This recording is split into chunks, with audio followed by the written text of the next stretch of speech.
मुकाबिल में कौन खड़ा है जानते हैं आप? वक्त का सुपर पावर, जिसके पास पेट्रोल मिसाइल की कोई कमी नहीं, जो पूरी दुनिया में दादागिरी करने में मशहूर है। अमेरिका से लेकर यूरोप और न जाने कितने ममालिक एक साथ खड़े हैं। क्या कभी आप ये नहीं सोचते, हमारी आंखें तो बहती हैं, दर्द तो होता है, तकलीफ तो होती है, लेकिन प्राउड फील भी होता है कि इतने सारे कुत्ते अगर भौंक रहे हैं तो एक छोटे से इलाके के लिए, छोटे से इलाके के लिए महीने भर 40 दिन से जंग करके तबाह कर डाला, बम बारूद से पूरे शहर को राख कर डाला। लेकिन मेरे अजीजों, मेरी इस गुफ्तगू को याद रखना, चंद दिन आएंगे फिर देखना आप उन्हीं गज्जा के बच्चों के हाथों में परचम इस्लाम लहराता हुआ देखेंगे,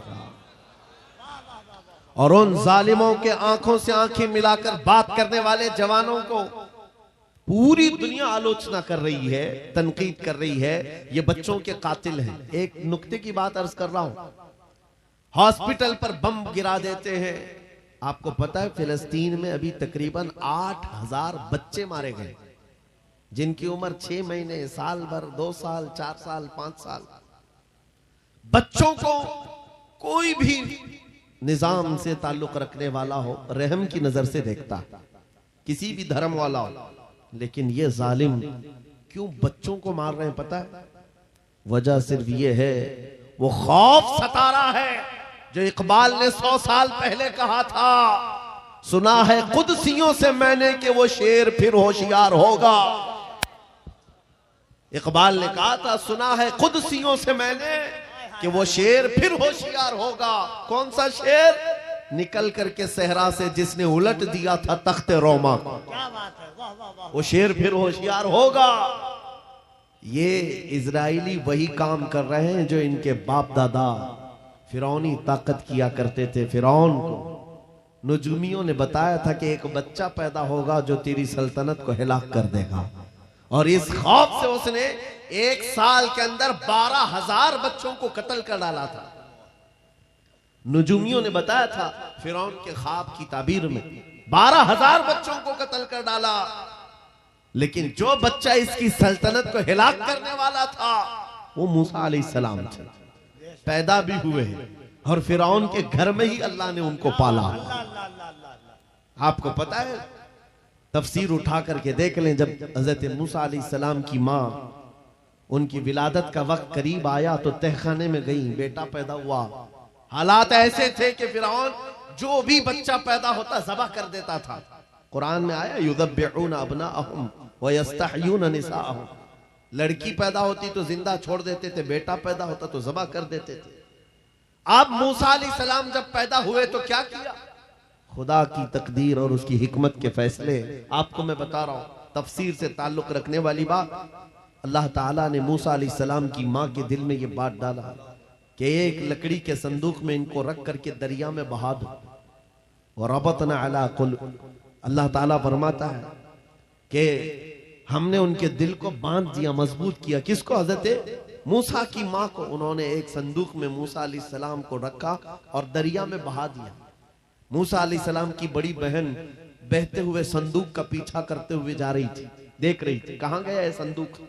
सीधे फिरौन के बागीचे के किनारे जाकर लग गए। फिरौन की औलाद नहीं थी, फिरौन की बीवी वो बागीचे में टहलने आई थी, देखा एक संदूक आकर लगा है, गुलाब जैसा हसीन बच्चा है, उठा लिया, प्यार किया और लेकर के आई। फिरौन से कहने लगी कि हम इसको अपना बेटा क्यों ना बना ले। पहले फिरौन तो डरा कि कहीं वो मेरी सल्तनत को हिलाक करने वाला बच्चा ये तो नहीं है। बीवी ने कहा, कैसी बात करते हो, ये तो दरिया से बह कर के आया है, तुम्हें पता नहीं मौला कहां से बहाकर तुम्हारी हिलाकत को लाए। तुम्हारी हिलाकत कहां से आएगी तुम्हें अंदाजा भी नहीं है। सुनो मेरी बात को। फिरौन ने बीवी की बात मान ली। मूसा अलैहिस्सलाम की परवरिश फिरौन के घर में हो रही है, फिरौन के घर में, और वो भी किस शान से। मूसा अलैहिस्सलाम पैदाइशी बच्चे हैं, दूध पिलाने की बात आई तो किसी दाया का दूध आप पकड़ते नहीं। मूसा अलैहिस्सलाम की बहन भी वहां खड़ी सब देख रही थी। फिरौन की बीवी से कहा, मैं एक दाया को जानती हूं जिसका दूध हर बच्चा पकड़ लेता है, कहा बुला लाओ, हम शाही खजाने से उसे इनाम भी देंगे। वो गई और अपनी मां को ले आई, अपनी मां को ले आई। मूसा अलैहिस्सलाम अपनी मां के गोद में गए, जैसे ही सीने से लगाया दूध पीने लग गए। बादशाहत में खुशी, और मूसा अलैहिस्सलाम की मां को इनाम और इकराम भी दिया गया। हर बच्चे की परवरिश के लिए मूसा अलैहिस्सलाम की मां को फिरौन के घर में रखा गया। तुम्हें पता है रब तबारक व तआला की हिकमत के फैसले, वमकरू वमकरल्लाह वल्लाहु खैरुल माकिरीन। मेरा रब फरमाता है काफिर मंसूबा बनाते हैं और अल्लाह खुफिया तदबीर करता है, और रब की खुफिया तदबीर गालिब आती है। मूसा अलैहिस्सलाम जवान हुए फिरौन के घर में, फिरौन के घर में जवान हुए। उसके बाद फिर आपने जब अपनी नबूवत के बाद दावत हक पेश की तो फिरौन जानी दुश्मन हुआ। उसके बाद जो हालात हुए आपको पता है। फिरौन मूसा अलैहिस्सलाम को मारने के लिए पूरी फौज लेकर पीछे निकला। मूसा अलैहिस्सलाम समंदर में चल करके आगे गए, रास्ते आपके लिए खुल गए। फिरौन भी उसी रास्ते पर आया। अल्लाह फरमाता है कि हमने समंदरों को मिला दिया, गर्क कर दिया फिरौन को। एक छोटी सी तारीख में आपको बता रहा हूं, 12,000 बच्चों का कत्ल किया इस डर से कि मुझे हिलाक करने वाला बच्चा ना पैदा हो। लेकिन जो बच्चा तेरी सल्तनत को हिलाक करने वाला था वो तेरी नाक के नीचे परवरिश पा रहा था। आज इन जालिमों ने गद्दा के हजारों बच्चों को सिर्फ इसलिए मारा है कि ये बड़े होकर के मुजाहिद ना बन जाए, ये बड़े होकर के हमें आंख दिखाने वाले ना बन जाए। और बाज़ाब्ता स्टेटमेंट में ये कहते भी हैं इन बच्चों को कत्ल करने से हमें कोई खौफ नहीं, कोई आपत्ति नहीं है, कोई तकलीफ नहीं है, इसलिए कि बड़े होकर के ये हमें आंख दिखाने वाले बनेंगे। ये डर तुम्हारा बता रहा है। कई हजार बच्चों को भी तुम कत्ल कर लो, लेकिन तुम अल्लाह की उस हिकमत से गाफिल हो। जालिमो, वो अनकरीब पैदा होगा जिसको दुनिया सलाहुद्दीन कहती है, वो अनकरीब होगा। मेरे अजीजों, आज के नौजवानों से मैं ये कहता हूं, तुम्हारे दौर में भी ये डरा सहमा हुआ जो माहौल है लोग बनाने की कोशिश कर रहे हैं, अभी देखना और हालात खराब किए जाएंगे। हमारी हुकूमत आएगी तो मस्जिदों को तोड़ डालेंगे, मदरसों को तोड़ डालेंगे। इन जालिमों को लगता है तुम्हारे सारे बिल्डोजर में ही ताकत है, सिर्फ ताकत इसी का नाम है। राज मिल जाए, तख्त मिल जाए, उस वक्त कुछ लोगों के ऊपर जुल्म करना आसान है, जिस तरह चंगेज ने भी किया, हलाकू ने भी किया, बड़े बड़े जालिमों ने किया है, और उनका हशर भी तुम्हें मालूम होना चाहिए। इंशाअल्लाह वो वक्त आएगा जब खसो खाशात की तरह तुम बहा दिए जाओगे, अखबारों में तुम्हारा नाम तक ना होगा। और अगर कुछ बाकी रहेगा तो क्या रहेगा? न घबराओ मुसलमानों, अभी खुदा की शान बाकी है, अभी इस्लाम जिंदा है, कुरान बाकी है। ये जालिम काफिर क्या समझते हैं जो रोज हमसे उलझते हैं? अरे अभी करबला का आखिरी मैदान बाकी है। नारे तकबीर, नारे रिसालत, मुहाफिज़े नामूसे रिसालत, मसलके आला हजरत। नौजवानों, इस यकीन और के साथ और ईमान के साथ अपनी जिंदगी को आगे बढ़ाओ। खुदारा मैं तुमसे कहता हूं, अगले दिनों के बाद जब तुम्हारे इम्तिहान का वक्त आएगा, हर उस्ताद अपने बच्चे को इम्तिहान की तैयारी करा रहा होता है। बेटा सवालात ऐसे आएंगे, टाइम इतना होगा, स्क्वाड भी होंगे, चेक करने वाले एग्जाम हॉल में बार बार आएंगे, तुम्हें देखेंगे। उस वक्त तुम खौफ से अपने हाथ में कपकपी नहीं पैदा करना, दिल को जमाना और अपना इम्तिहान मुकम्मल करना। यह हर उस्ताद अपने बच्चों को तरकीन करता रहता है।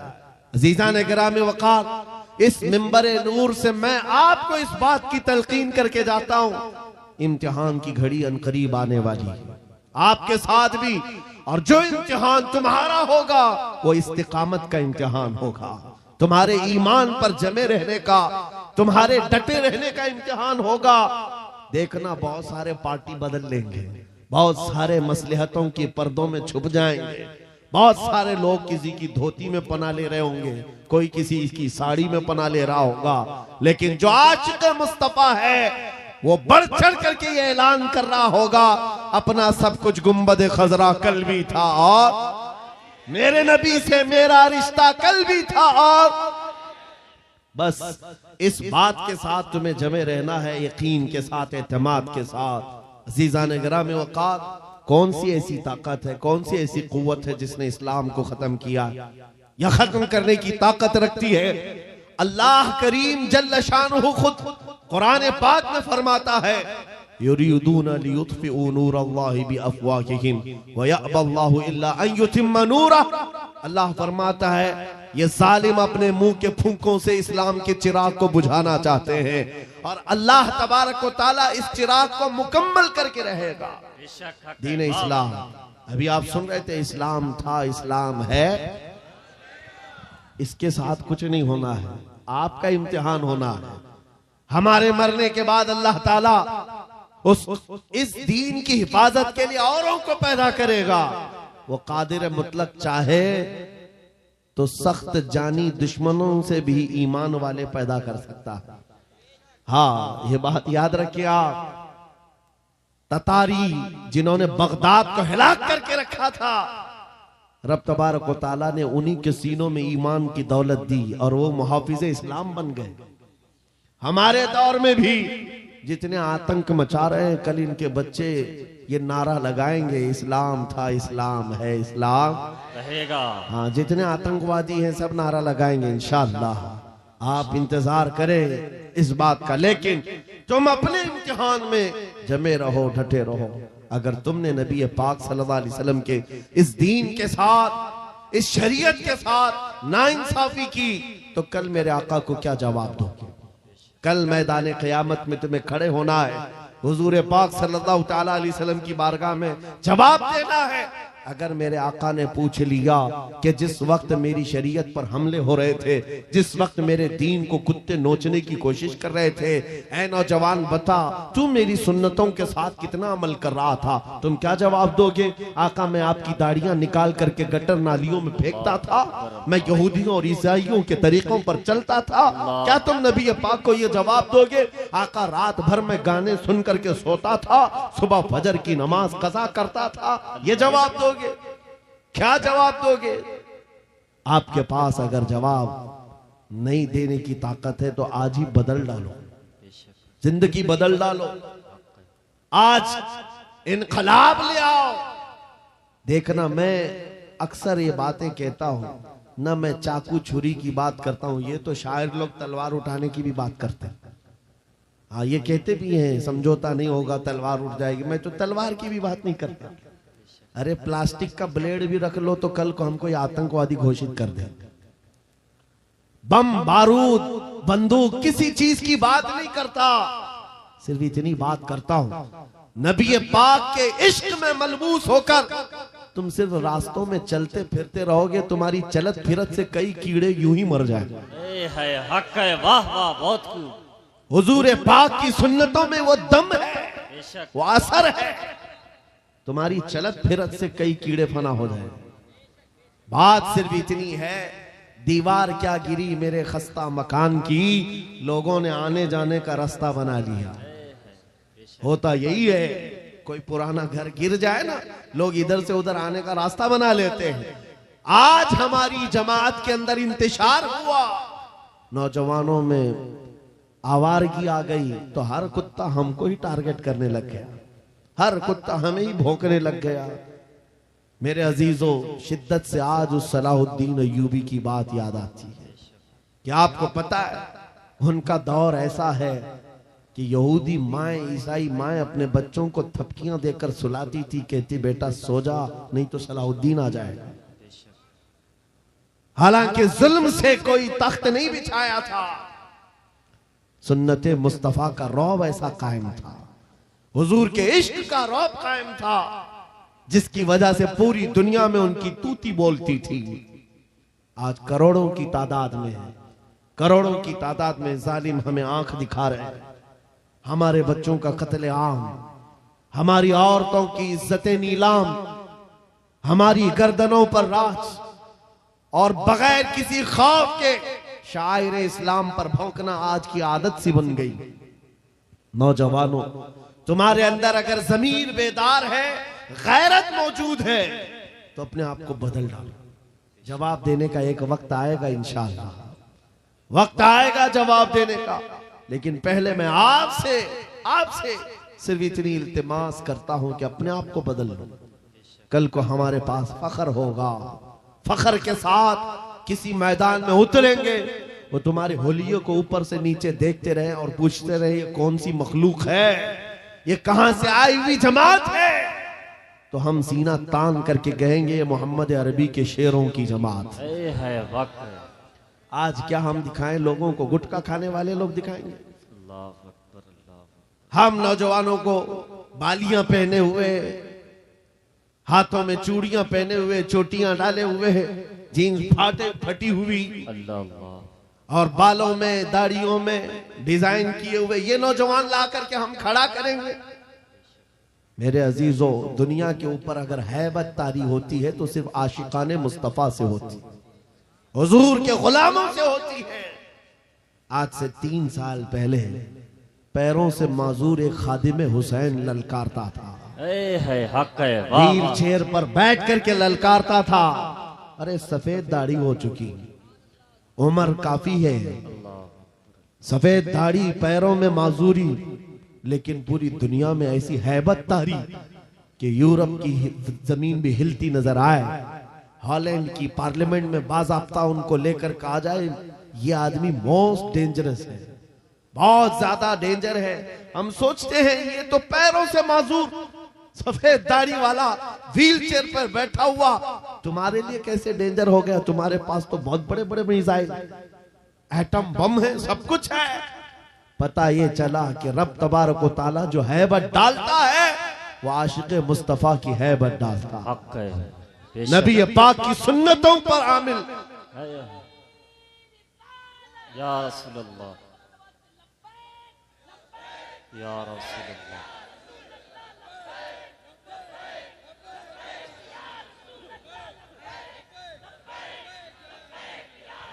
सैयदना उमर इब्ने खत्ताब रज़ियल्लाहु ताला अन्हु का दौर है। सहाबा कराम एक इलाके को फतह करते हैं, वहां का जो गवर्नर था, वहां का जो सुल्तान था, वो गिरफ्तार हो गया, दूसरे मजहब से ताल्लुक रखता था और उसने तलवार उठाई थी, इनके खिलाफ कैद हो गया। लेकिन जब कैद होकर के आया तो जाहिर सी बात है हमारे खिलाफ तलवार उठाए थे, अब फंसे हो तो मार खाओगे, अब तुम्हारी मौत होगी। लेकिन मुजाहिदीन इस्लाम थे, हजरत उमर के पास पेश किया, कहा कि इसका क्या करना है? कहा अगर वो इस्लाम में आता है तो उसकी जान बख्श दी जाए।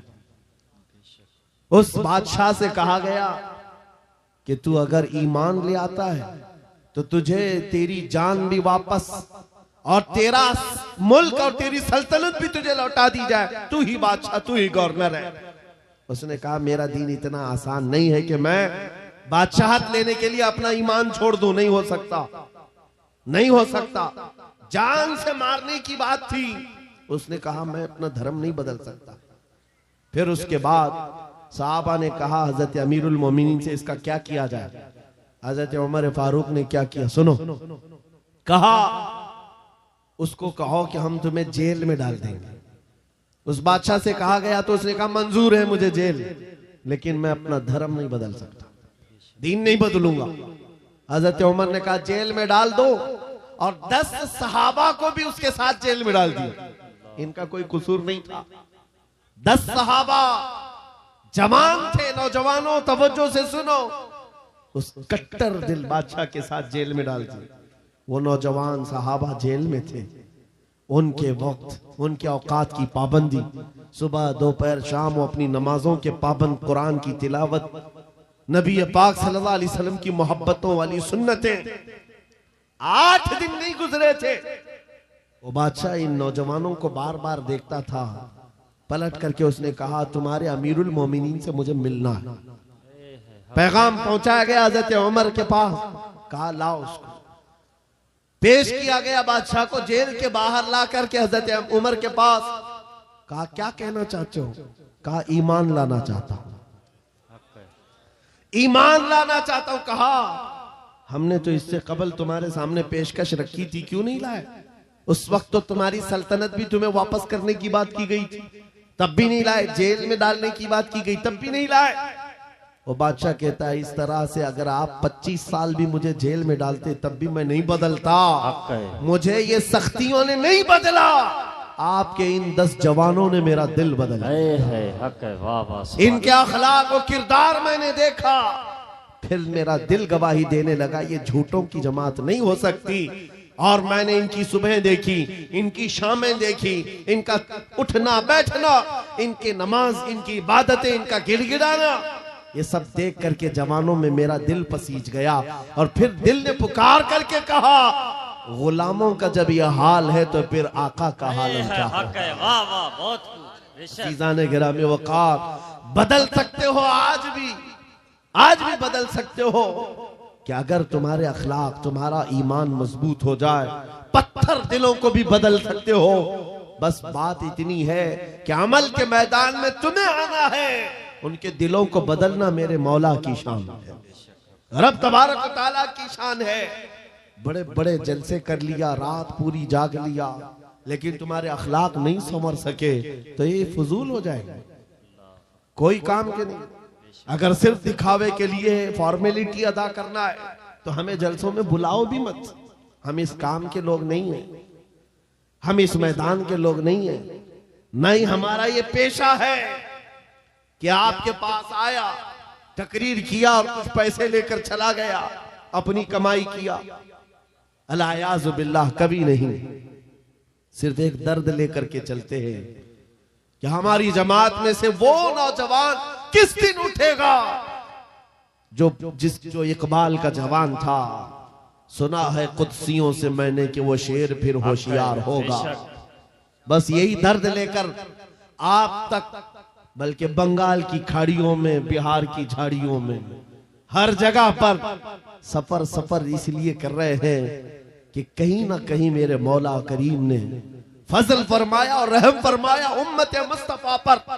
हमारा जवान बेदार हो जाएगा, इन गानों को ये लात मारेगा, ये सारे मुजरे करने वाले अखलाक को ठोकर मारेगा और खड़ा होकर दुनिया को बताएगा मेरे नबी से मुझे इतना प्यार है कि तुम अगर नंगे रहने पर फख्र कर सकते हो तो मैं मेरे मुस्तफा की सुन्नतों पर फख्र करूंगा। बेशक सुभान। अगर तुम्हें चोटी रखने पर शर्म नहीं आती तो मुझे दाढ़ी रखने में क्यों शर्म आए। हकीकत बोल रहा हूं या नहीं? अरे लोग आज तो चड्डी पहन करके निकल रहे हैं, उनको कोई शर्म या उनको कोई हिकारत से नहीं देखता, बल्कि फैशन कहलाया जा रहा है। तुम्हें अगर अपने मुस्तफा करीम से मोहब्बत है, जैसे कि कहते हो जान भी दे देंगे, माल भी दे देंगे, उनके कदमों पर कुर्बान भी हो जाएंगे। जान बाद में देना, गर्दन बाद में देना, पहले अपने अंदर मौजूद खराबियों की कुर्बानी दे दो। अपनी जिंदगियों में मौजूद इन तमाम वाहियात को खत्म करो, आ जाओ मेरे मुस्तफा के गुलाम बन जाओ। एक सवाल करता हूं, दिल पर हाथ रख करके और यकीन के साथ मुझे बताओ, अगर कोई तुम्हें हुजूर का गुलाम कहे तो बुरा लगेगा? किसी को बुरा लगेगा? बल्कि मैं तो ये कहता हूं, दुनिया मुझे हुजूर के दरबार का कुत्ता कहकर पुकारे, मेरी जिंदगी की मेराज। हमारी सआदत है, हुजूर के दरबार का कुत्ता कहलाना भी हमारे लिए फख्र है। आपको अगर कोई गुलाम कहता है तो एतराज है आपको बुरा लगेगा? बल्कि हुजूर का गुलाम होना ये सबसे बड़ा शरफ है, सबसे बड़ी सआदत है। तो जब आपको दुनिया कोई हुजूर का गुलाम कहे तो बुरा नहीं लगता, तो अमल करने में बुरा क्यों लगता है? पूरे के पूरे गुलाम बन जाओ हुजूर अकरम सल्लल्लाहु तआला अलैहि वसल्लम। नहीं, आप झूठ बोलते हैं। कुछ लोगों की बात कर रहा हूं, हुजूर का गुलाम कहने में बुरा नहीं लगता, टोपी रखने में बुरा लगता है, दाढ़ी रखने में बुरा लगता है, फिर झूठ क्यों बोल रहे हो? हुजूर के गुलाम कहलाने में बुरा नहीं लगता, लेकिन अमल से बार बार दिखाते हो कि नहीं, पसंद नहीं है तुम्हें, पसंद नहीं है। इस्लाम जिंदाबाद का नारा लगाते हो, अपनी बीवियों पर, अपनी बच्चियों पर इस्लाम को क्यों नहीं पसंद करते? इनके दुपट्टे कहां चले जाते हैं? इनको आवारा क्यों छोड़कर रखा है? इनको जिस तरह बेपर्दगी के साथ घुमाते हो और खुशियों से देखते हो, शादी महल में जाकर देखे वहां तो हालात ही बदले हुए हैं, इस्लाम दिखता ही नहीं। तो इस्लाम जिंदाबाद का नारा सिर्फ ये जुबानी है? अपने घरों से तब्दीली ले आओ, बेशक इनकलाब तुम्हारे घरों से आएगा। हक है। आज तुम दिल महसूस करके बैठे हुए हो कि बड़े बड़े तख्त पर बैठे हुए कुत्ते हमारे लिए भौंक रहे हैं, इस्लाम को मिटाएंगे, मदरसों को मिटाएंगे, मस्जिदों को मिटाएंगे, बुरा लगता है। और उसके बदले में तुम चाहते हो उनका जवाब देने वाला कोई चाहिए। बार बार हमारी मेंबरों से हम उनका जवाब देते रहे। ऐ नौजवानों, जवाब तुम अपने अमल से दो। एक मस्जिद का मीनार क्या गिरता है, हर घर मस्जिद बनना चाहिए। हक है। वाह वाह, बहुत हर घर मस्जिद बन जाए। काश तुम्हारे घरों से अजाने हो, तुम्हारे घरों को मुसल्ला बना दिया जाए। एक बात याद रखो, दुनिया थक जाएगी, एक वक्त आएगा थक जाएगी। कल को देखना इजराइल भी थक चुका होगा, बेशक मार मार करके।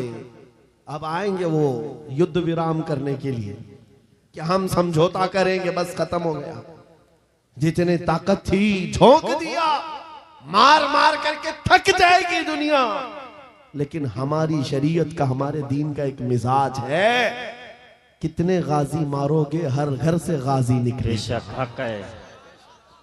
तुम एक चिराग गुल करोगे, मौला 100 चिराग रोशन करेगा। ये सिलसिला चलता रहेगा। यहां पर भी तुम खौफजदा ना रहो, डर के माहौल में ना जियो। बस मैं तुम्हें ये बात कहने के लिए आया हूं, अगर नबी के गुलाम हो तो पूरी गुलामी करो, पूरी गुलामी करो, फख्र के साथ करो, अपनी दाढ़ियों के साथ, अपने शनाख्त के साथ, अपनी आइडेंटिटी के साथ। आपको क्या लगता है कि कोई हमें नौकरी से निकाल देगा, कोई हमें रिस्क नहीं देगा? माज़अल्लाह, रज़्ज़ाक़ ये लोग नहीं, रज़्ज़ाक़ मेरा रब है, हक है। अल्लाह मेरा रज़्ज़ाक़ है। एक छोटी सी कम्युनिटी ने अपनी पहचान बना ली पंजाबियों ने, और वो अपनी आइडेंटिटी को लेकर के चलने लगे और दुनिया पर उन्होंने छाप छोड़ा कि हम जहां रहेंगे अपनी शनाख्त के साथ रहेंगे, समझौता नहीं करेंगे। दुनिया उनको एक्सेप्शन देने लग गई कि हाँ ठीक है, तुम इसके साथ ही जियो। ऐ मोमिनो, तुमने खुद छोड़ दिया अपनी चीजों को। काश उस सहाबी रसूल की बात मैं तुम्हें बताऊं। हजरत नौमान, एक सहाबी, एक बादशाह के पास उनको बुलाया गया था, हुजूर के तर्जुमान बन करके गए थे, एम्बेसडर बन करके गए थे। और जब उस बादशाह के पास आए, काफिर बादशाह था, एक सहाबी की बात, उसने कालीन बिछाया, और कैसा कालीन था? रेशम का कालीन था, रेशम का कालीन, बहुत महंगा कालीन। और जो कुर्सी बिछाया वो सोने की कलाई की हुई कुर्सी थी। जब सहाबी रसूल वहां पहुंचे, देखा रेशम का कालीन है, अपनी तलवार से फाड़ दिया, कहा उठाओ इसको, जमीन पर चलूंगा। जमीन पर चलकर आए, कुर्सी देखा सोने की रखी है, ठोकर मारकर गिरा दिया, कहा सादी कुर्सी रखो। बादशाह ने पूछा, इतना एटीट्यूड है तुम्हारे अंदर, इतना गुरूर किस बात का? तुम्हारी इज्जत के लिए ये रेशम का कालीन बिछाया, सोने की कलाई की हुई कुर्सी रखा। उस साहबी ने कहा, बादशाह ये गुरूर नहीं, ये तकब्बुर नहीं है, मैं मदीने वाले मुस्तफा का गुलाम हूं, जिनका फरमान है कि मर्द के लिए रेशम का इस्तेमाल हराम है, मर्द के लिए सोने का इस्तेमाल हराम है। मैं दुनिया में जहां कहीं रहूंगा, एक सोने की कुर्सी क्या 1000 कुर्सी रखे, मैं ठोकर मार दूंगा अपना सब कुछ। गुंबद खजरा, मेरे नबी से मेरा रिश्ता, उन सहाबा का ये ऐलान था, उनका ये ऐलान था, जहां रहेंगे हम अपनी आइडेंटिटी के साथ रहेंगे। ये नहीं कि तुम जालिमों के बीच में बैठ गए, शराब का दौर चल रहा है, तुम भी उठाए पी लिए, दोस्ती में तुम भटक गए, औबाश अय्याश नौजवानों की दोस्ती में तुमने वहां पर चरस गांजे भी ले लिए, तुम्हें उस वक्त नबी पाक का ख्याल नहीं आया, हुजूर पाक सल्लल्लाहु अलैहि वसल्लम की निस्बत का ख्याल नहीं आया। एनी टाइम, हर जगह पर तुम अपने नबी से जुड़े हुए हो। आज ये अहद करके उठो, जिंदगी के जिस शोबे में भी जाऊंगा, मैं मदीने वाले आका का गुलाम बन करके जीऊंगा। ये अहद करेंगे इंशाअल्लाह। बाजार में भी हुजूर के गुलाम, मस्जिद में भी हुजूर के गुलाम, घर में भी हुजूर के गुलाम। इस गुलामी का नतीजा ये निकलेगा जिस दिन हमारा जनाजा जाए और कब्र में जाने से पहले तुम सिर्फ इतना कह करके जाना मेरे आका से, इतना कह करके जाना मैं मरूं तो मेरे आका। ये मलाइका से कहना इसे कोई मत जगाना, अभी आंख लग गई है। फिर देखना नबी करीम सल्लल्लाहु ताला अलैहि वसल्लम की तरफ से खबर में भी तुम्हारी राहत के लिए ये जवाब आएगा, नकीरो जरा आराम से जगाना, ये मेरा दीवाना आया है, बेशक हक है, ये मेरा दीवाना है, थक करके आया है। अगर वो इज्जत चाहते हो तो आज दुनिया के ऐश को ठोकर मारो, आज दुनिया की इन तमाम वाहियात और खुराफात को छोड़ो, आओ मेरे नबी पाक के दरबार में। एक चीज मैंने मिसाल के तौर पर बताई, हमारा फख्र, हमारा गुरूर हुजूर की निस्बत है, बेशक हमारा फख्र हुजूर की निस्बत है। इसको बोलने में शर्माना नहीं है। मैं अभी आपके सामने आता हूं, ये मिसालें सुन लो, ये मिसालें सुन लो, और फिर जिनको मुझे मैसेज देना मैं देता हूं। हजरत उमर फारूक रज़ियल्लाहु ताला अन्हु के दौर में किसरा बादशाह के यहाँ का एक कालीन लाया गया था, वो भी कालीन बहुत महंगा, जिस पर बैठ करके लोग फख्र करते थे। बादशाह जब किसी से बहुत खुश होता था उस कालीन पर उसको बिठाता था। और जब किसरा की सल्तनत को उखाड़ फेंका सहाबा ने, सुपर पावर था उस जमाने का, पर्शियन एम्पायर खत्म कर दिया, तो वहां का कालीन मदीने ले आए, अमीरुल मोमिनीन की बारगाह में पेश किया, कहा ये कालीन कहां रखना है? आपने कहा मस्जिद नबवी के दरवाजे के बाहर डाल, तो जो आएगा पैर पोंछ कर आए। है हक है, वाह वाह। उन्होंने ये नहीं देखा बहुत महंगा कालीन है, मेहराब में लगा दो, वहां से आया हुआ है। वो नबी के हकीकी गुलाम थे, वो इज्जत मेरे मुस्तफा के कदमों में ढूंढते थे, बादशाहों क्या नहीं। वो बताना ये चाहते थे, ऐ दुनिया वालों, जिस पर बैठ करके तुम फख्र करते हो वो तो मोहम्मद अरबी के कदमों की धूल के लायक नहीं। ये फख्र था, नाज था उन्हें नबी पाक की निस्बतों पर। और कसम खुदा की, जिस दिन तुम्हारे अंदर ये बेदारी आ जाए कि हमें अपने नबी पाक सल्लल्लाहु ताला अलैहि वसल्लम की निस्बत पर फख्र है, दुनिया तुम्हारी आवाजों को बंद नहीं कर सकेगी, नहीं बंद कर सकेगी। आज मेरे मुतालिक बहुत सारी चीजें मशहूर हैं और मैं इस बात से खौफ नहीं करता कि कल मेरे साथ क्या होने वाला है। मेरा अकीदा ये है, मौत आनी है तो मच्छर से भी अल्लाह ताला मौत लाए। मौत आनी है, चूंटी और मच्छर से भी आदमी मर जाएगा, और नहीं आनी है तो मोदी योगी से भी नहीं आएगी। है हक है, वाह वाह। नारे तकबीर, नारे रिसालत, जश्न गौसुल वरा, खलीफे हुजूर ताजुल शरिया, खलीफे हुजूर गयासे मिल्लत, नारे तकबीर, नारे रिसालत। ये मिजाज लेकर के चलो, हमारे पास जो दौलत है वो हुजूर पाक की निस्बत है, नबी पाक सल्लल्लाहु अलैहि वसल्लम की मोहब्बत है, लासवाल दौलत है जो हमें बेखौफ बनाती है, जो हमें निडर बनाती है। लोगों के दरमियान ही नहीं, पूरी दुनिया के दरमियान तन्हा रह करके भी नबी पाक का गुलाम अपने आप को महफूज समझता है। वजह क्या है?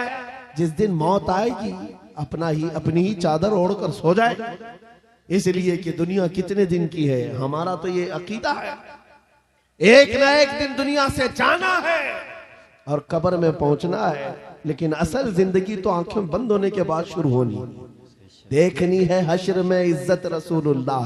हक है, वाह वाह। जब उस दिन मैदान महशर में जमा होंगे, सारे कीड़े मकोड़े भी लाए जाएंगे, अपने वक्त के जबाबरा, तागूत, ताकत, सारे फिरौनी मिजाज के बादशाह भी लाए जाएंगे और खड़े होंगे। उस वक्त की बात होगी मेरे अजीजों, फिर हर कोई हुजूर पाक सल्लल्लाहु अलैहि वसल्लम की तरफ टकटकी बांध कर देख रहा होगा। हर कोई ये सोच रहा होगा, ये लब हिला दे मेरी बख्शिश हो जाए, ये लब हिला दे मेरी बख्शिश हो जाए, मेरी मगफिरत हो जाए, मुझे माफ कर दिया जाएगा। लेकिन मेरे अजीजों, उस दिन के आने से पहले जब तागूती ताकतों को वहां रगड़ा जा रहा होगा, रब का हुक्म होगा लिमनिल मुल्कुल यौम, आज की बादशाहत किसकी है? लिल्लाहिल वाहिदिल कहार, एक कहर करने वाले खुदा की है। रब तबारक व तआला कहार होगा और उसका हबीब उस दिन रहमतुल लिल आलमीन पर होगा। मेरे आका का उस दिन शफाअत का दिन होगा। लेकिन आपको मैं बताऊं, ये बातें इसलिए कह रहा हूं, आज ले उनकी पनाह, आज मदद मांग उनसे, कल न मानेंगे कयामत में अगर मान गया। उस दिन बहुत सारे मानने को बैठे होंगे, बहुत सारे, ये जितने भौंक रहे हैं ये भी सोच रहे होंगे आज इनकी बात कर लें, कल न मानेंगे फिर कयामत में अगर मान गया। आज तुम्हारे पास वक्त है उस नबी की अजमतों को तस्लीम कर लो। आज उस नबी पाक सल्लल्लाहु अलैहि वसल्लम की सच्चाइयों को एक्सेप्ट करो। कल कयामत का दिन बड़ा भयानक भी है, सख्त भी है। और उस वक्त सवा नेज़े पर सूरज हो और लोगों का पसीना उनकी गर्दनों, उनकी कमरों तक आया हुआ हो, भेजा पक पक करके कानों से बाहर आ रहा हो, उस वक्त, उस दिन मेरे आका फरमाते हैं कयामत के मैदान में मेरी हालत ये होगी, मेरे एक कंधे पर चादर पड़ी होगी। हुजूर फरमाते हैं ये चादर खसक खसक कर कभी गिर रही होगी, मैं एक हाथ से अपनी चादर संभाल रहा हूंगा, दूसरे हाथ से अपने उम्मतियों को पकड़ पकड़ कर जन्नत में ले जा रहा होगा। उस दिन मेरे आका की रहमतुल लिल आलमीन होगी और वो तुम्हारे लिए है।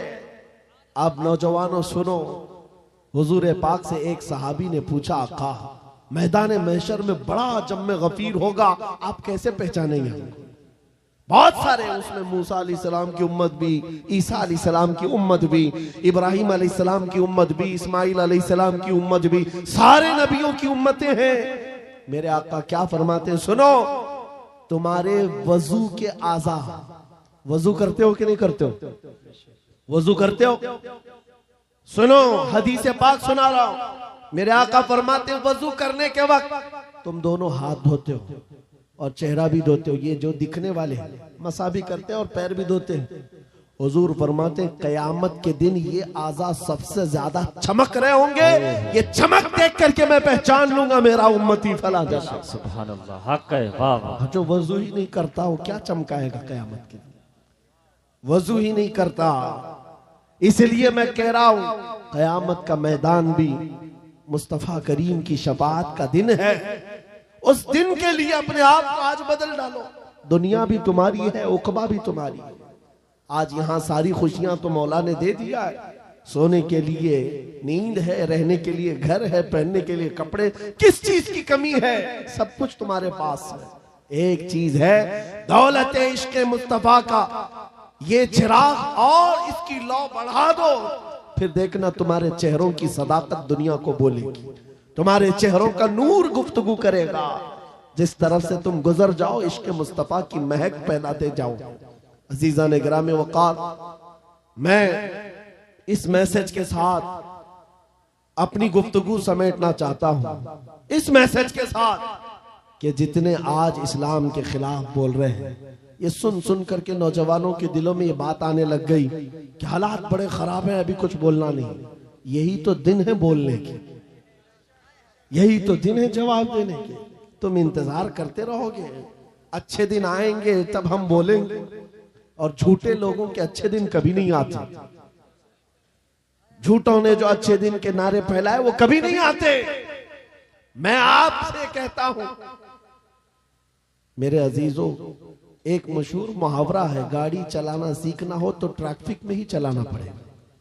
तुम अगर इंतजार करते रहो रोड खाली होगा तब गाड़ी चलाओगे, तो तुम इसी तरह रोड के खाली होने के इंतजार में रह जाओगे और ड्राइविंग सीट पर आ भी नहीं पाओगे। भीड़ भाड़ को देखो, ट्रैफिक में ही लेकर उतर जाओ और एक न एक दिन ड्राइविंग सीट मिल ही जाएगी, बैठ जाओगे। आज ऐ नौजवानों, क़ियादत करना है। हालात के अच्छे होने का इंतजार मत करो। जिस तरह के हालात है, मुझे इश्क मुस्तफा के साथ खड़ा होना। आज एक बात सुन लो, मैं रुखसत होता हूं। कई हमारे मोहब्बत करने वाले उलमा ने हमसे कहा था, जो बहुत मोहब्बत करते हैं, कहा मुफ्ती साहब बड़ा अंदेशा है और डर लगता है, कहीं आपके साथ कुछ हो गया तो क्या होगा। अवाम और मखलूक आपसे नफा उठा रही है, ज्यादा देर तक ये नफा चलना चाहिए। उनकी मोहब्बतें मेरे सर आंखों पर, मैं सलाम करता हूं, उन्होंने दुआएं दी हैं। लेकिन मेरे अजीजों, बारहा उन्होंने कहा आपका होना बहुत जरूरी है, आपका होना बहुत जरूरी। इनसे भी पूछो तो यही कहेंगे, जरा एहतियात से बात करें, बहुत सख्त जुमले बोलेंगे, कल को कुछ हो जाएगा, आपका होना बहुत जरूरी है। मैं अर्ज करता हूं नौजवानों, मेरी हैसियत एक घास के बराबर भी नहीं। इमाम हुसैन का होना कितना जरूरी था। हक है, वाह वाह। इमाम हुसैन का होना कितना जरूरी था। मक्का के सहाबा हाथ जोड़कर कह रहे थे, मौला हुसैन आप मत जाइए, अहले बैत का सबसे बड़ा चेहरा आप हैं, आप जाएंगे तो मखलूक को नफा कौन पहुंचाएगा, उम्मत की रहबरी कौन करेगा। इमाम हुसैन ने सबकी सुनी थी, सबकी सुनी और कहा, बल्कि मक्का से निकलने के वक्त छोटी मोटी जंगें भी हो गई थी, चाहने वालों से ही जो रास्ता रोक रहे थे, मत जाइए मत जाइए, आपका होना बहुत जरूरी है। मेरे अजीजों, ये मिजाज हुसैनी था जो ये बता रहा था कि मसलहत के साथ खामोशी के साथ जी लेंगे और 8 साल 10 साल, लेकिन अगर जालिमों के वक्त खामोश रह गए, कल की नस्लें इतनी बुज़दिल हो जाएंगी, वो ये समझने लग जाएंगी जो ऐरा गैरा भौंकना चाहे भौंक सकता है। हमारे बड़ों ने कभी जवाब नहीं दिया तो हम क्या जवाब देंगे। अजीजा ने गिरामी वकार, आपका ये गुलाम और ये फकीर सिर्फ इतना जज्बा लेकर चलता है, कल को मुझसे अगर कोई उलझता है, मेरी फांसी हो जाए, मेरी जेल हो जाए, मुमकिनात में से है, मगर इस बात का मैं खौफ नहीं रखता। कल के बाद हमारी नस्लें आएंगी, वो इतनी बात तो जरूर कहेंगी कि जब नबी पाक की शान में कोई कुत्ता भौंक रहा था तो हमारे बाप दादाओं में से कोई आलिम खड़ा होकर जवाब तो दे रहा था। नारे तकबीर, नारे रिसालत, मसलके आला हजरत, मुहाफिज़े नामुसे रिसालत, शेरे अहले सुन्नत, मशाइखे कालपी शरीफ। आने वाली नस्लों का ईमान मजबूत होगा। नौजवान बच्चे कल को ये तस्करा करेंगे। एक वक्त था जब हर जगह पर हुजूर की शान में, कुरान की शान में, रब की शान में, इस्लाम की शान में ऐरा गैरा नत्थु खेरा बोलने लग जाए। मेरे अजीजों, अगर खामोश मिजाजी इसी तरह की बनाई गई तो आने वाले लोगों के दिलों में ऐसी बुज़दिली आ जाएगी कि कल को ये हुजूर का नाम लेने से भी डरने लग जाएं, कुरान की बात करने में खौफ खाने लग जाएं।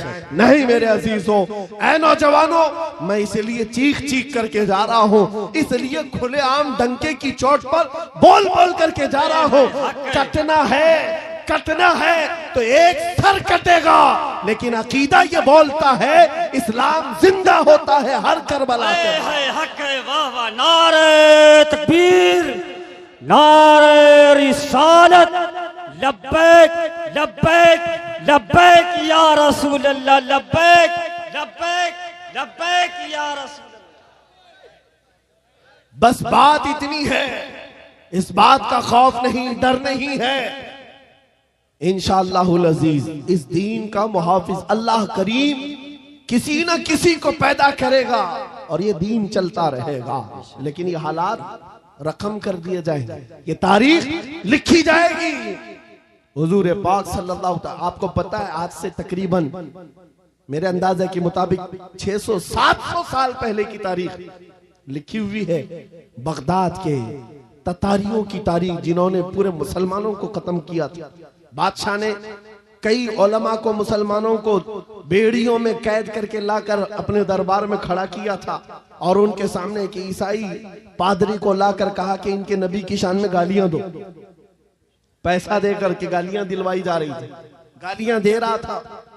लेकिन दरबार में बादशाह का एक कुत्ता था जो सोने की जंजीर से बंधा रहता था। और जब वो ईसाई पादरी हुजूर की शान में गालियां देने लगा, बयान करने लगा, कुत्ता भौंकने लगा। दरबारी कुत्ता था, बादशाह का कुत्ता था। ये सही रिवायत है, अल्लामा इब्ने हजर अस्कलानी ने लिखा है। कहा बहुत हो गया तो कुत्ता जंजीर तोड़ करके निकल आया और उसके सीने पर चढ़ गया, दम जदन में फाड़ कर 2 टुकड़े कर। उसकी हैबत ऐसी थी उस कुत्ते की। बादशाह खड़ा हो गया, दरबारी खड़े हो गए, सिपाही खड़े हो गए। ये मंजर देखकर कोई कुत्ते के करीब आना नहीं चाह रहा है। कुत्ते ने किसी और को नहीं काटा, सिर्फ और सिर्फ उस गुस्ताख रसूल को जो नबी की शान में भौंक रहा था। औलिया कामिलीन, उलमाए सलफ सालिहीन ने लिखा है उस एक कुत्ते के किरदार से दरबार में मौजूद 10,000 लोगों ने इस्लाम कबूल कर लिया था। हक है, वाह वाह। नबी की आजमत को कबूल कर लिया था। 600 साल गुजर गए, 700 साल गुजर गए, लेकिन तारीख में वो कुत्ते का नाम आज भी महफूज है। क्यों? इसलिए कि नबी पाक की नामूस की तरफ उंगली उठाया तो जानवर होकर के भी हुजूर की दिफा के लिए, इज्जत के दिफा के लिए खड़ा हो गया। आज है नौजवानों, तुम तो उम्मती हो, तुम तो रसूल पाक के गुलाम हो। तुम्हारे लिए मेरे आका ने रात रात भर रोए हैं। तुम्हारे लिए बख्शिश का सवाल कितनी मर्तबा मेरे रब से किया है। तुम्हारे बारे में मेरे आका फरमाते हैं, तुम्हारे तलवों में कांटा भी चुभ जाए तो दर्द मुझे भी होता है। तुम्हारा रिश्ता नबी से बात कह रहा है। तुम जानवर नहीं हो, तुम इंसान हो। तुम्हारे लिए मेरे आका पूरी रात रोते थे, मेराज में रब से सवाल करते थे। उम्मती उम्मती कहते दुनिया से भी आप रुखसत फरमा गए। ऐ नौजवानों, अगर हुजूर की उन यादों का, उन निस्बतों का कुछ पासो लिहाज है तुम्हारे पास तो खड़े हो जाना। ये मत देखना मेरे मुकाबिल में कौन बोल रहा है, मेरे मुकाबिल में कितने बड़े तख्त पर बैठा हुआ है, कौन गुंडा राज कर रहा है, कौन तागूती नमरूद और फिरौन बैठा है। ये हर चीज नहीं देखना, अपने ईमान और अपने अखलाक की जिम्मेदारी ये है। मैं नबी का कुत्ता हूं, सामने जो भी आएगा उसकी छाती पर चढ़ करके उसको भौंकूंगा, वाह वाह, उसका जवाब दूंगा। या रसूल अल्लाह, या रसूल आला हजरत, आला हजरत। हमारा ये तेवर, हमारा ये मिजाज सिर्फ और सिर्फ उन लोगों के लिए है जिनके अंदर खुजली ज्यादा है और हुजूर पाक नामों से रिसालत, इस्लाम, कुरान और दीन पर उंगलियां उठाते। बहुत सारे लोग हमारी तकरीरें सुनते हैं, गैर मुस्लिम, नॉन मुस्लिम लोग, पुलिस डिपार्टमेंट वाले लोग भी, उनको ऐसा लगता है भड़काऊ बात है, बहुत प्रोवोक करते हैं। मेरे अजीजों, हम देशवासियों के लिए नहीं, ये सख्त लहजा इसलिए है। मैंने एक पुलिस डिपार्टमेंट के ऑफिसर थे, उनसे कहा था अगर आपकी माँ को कोई बदकार कह दे तो आपको कैसा लगेगा। कुर्सी से खड़े हो गए, कहा क्या मिसाल दे रहे मौलाना मेरी माँ पे। कहा आपको अभी मैंने मिसाल दिया, अच्छा नहीं लगा। सुनिए साहब, करोड़ों माओ से ज्यादा मुसलमान अपने नबी से मोहब्बत करते हैं। हक है, बेशक हक है, वाह वाह। हमारे लिए अपने नबी की मोहब्बत जान से बढ़ करके है, ईमान की जान है। और हमारा ये तेवर और हमारा ये मिजाज सिर्फ उन लोगों के लिए है जो हुजूर की तरफ उंगली उठाते हैं। खैर चाहते हो, सुलह आश्ती के साथ रहो, अमन अमान के साथ रहो, क्योंकि कुरान ने हमें फरमाया है वइन जनाहु लिस्सल्मी फजनह, अगर वो झुका दें, सलामती चाहे तो तुम भी सलामती के साथ रहो। हमारा ईमान यही हमें कहता है कि तुम जहां पर रहो जंग की तमन्ना मत करो, दुश्मनों से मुठभीड़ की तमन्ना मत रखो, सलामती और अमन के साथ हम भी जीना चाहते हैं, आप भी। लेकिन एक बात याद रखना, एक पिल्लर है हमारा, एक सुतून है हमारा जो पूरी कायनात का अजीम पिल्लर है। उसको जो भी छेड़ेगा फिर छत तुम्हारे ऊपर गिरने को तैयार रहेगी। वो पिल्लर, वो सुतून मुहम्मदुर रसूलुल्लाह की जात है। क्योंकि हमारी तारीख ये है, घबरा गई है गर्दिशे दौरा कभी कभी, दीवान गाने इश्क मोहम्मद को देखकर घबरा गई है गर्दिशे दौरा कभी कभी। वो मेरे आबा व अजदाद थे, ऐ सुन्नियों तुम्हारे आबा व अजदाद थे, तुम्हारे वो पुरखों की तारीख थी जिन्होंने दरिया नहीं देखे घोड़े डाल दिए थे, जिन्होंने पहाड़ नहीं देखे चढ़ा दिए थे, जिन्होंने आंधियां नहीं देखी अपने नबी का परचम लहरा दिया था। टल न सकते थे जंग में अगर अड़ जाते थे, पांव शेरों के भी मैदान से उखड़ जाते थे, हक से सरकश हुआ कोई तो बिगड़ जाते थे। अरे तेग क्या चीज है, हम तोप से भी लड़ जाते थे। बेशक सुभान अल्लाह, हक है। यादी यादी यादी, यह हमारी तारीख की सच्चाइयां हैं। और अगर यकीन नहीं आता उन सारे कीड़ों से मैं कहता हूं जाओ फिलिस्तीन के उन नन्हे बच्चों को आज देख लो जिनके हाथों में छोटी कंकरियां हैं और सामने बड़े बड़े मिसाइल खड़े हुए हैं, लेकिन इन बच्चों का ईमान आज भी है। इस्लाम था, इस्लाम है, इस्लाम रहेगा। यही यकीन तुम्हारे दिलों के अंदर पैदा हो जाए। अजीजा ने गिरामी वकार, बस मेरा मैसेज जवानों के सीनों में अगर महफूज हो गया, कल को अगर वो खड़े होकर ये अहद करके उठे मैं सो जाऊं या मुस्तफा कहते कहते, खुले आंख सल्ले अला कहते कहते, उन्हें जाना उन्हें माना, न रखा गैर से काम, लिल्लाहिल हम्द मैं दुनिया से मुसलमान गया। जिंदगी ये नहीं किसी की किसी के लिए, जिंदगी है नबी की।